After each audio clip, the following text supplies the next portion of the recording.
Octal two decimal ആണെങ്കിൽ എങ്ങനെ വരും നോക്കാം. 27.065 ടു ദ ബേസ് 8.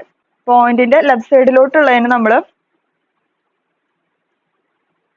0, 1, പിന്നെ അപ്പുറത്തോട്ടുള്ളത് എന്ത് കൊടുക്കും? -1, -2, -3.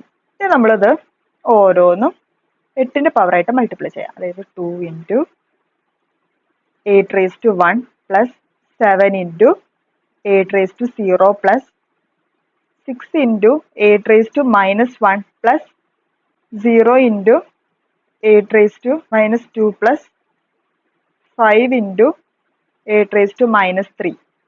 ഓക്കെ, കാൽക്കുലേറ്റ് ചെയ്യുമ്പോൾ എന്ത് വരും?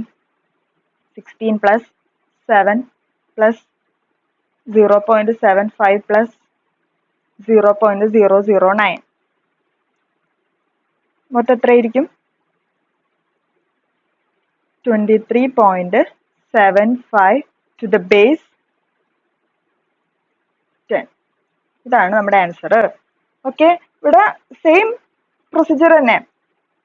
എന്താ, നമ്മൾ മുകളിൽ ലെഫ്റ്റ് സൈഡിലോട്ട് നമ്മൾ നമ്പർ കൊടുത്തു, റൈറ്റിലേക്ക് നമ്മൾ -1, -2, -3 ആയിട്ട് നമ്പർ കൊടുത്തു. എന്നിട്ട് ബേസ് എന്താണോ, അതായത് നമ്മൾ എന്തിനാണോ കൺവേർട്ട് ചെയ്യേണ്ടത് അതിന്റെ ബേസിന്റെ പവർ ആക്കിയിട്ട് അത് എഴുതിയിട്ട് മൾട്ടിപ്ലൈ ചെയ്തു, ആഡ് ചെയ്തു, ലാസ്റ്റ് ആൻസർ എഴുതി. അത്രേ ഉള്ളൂ.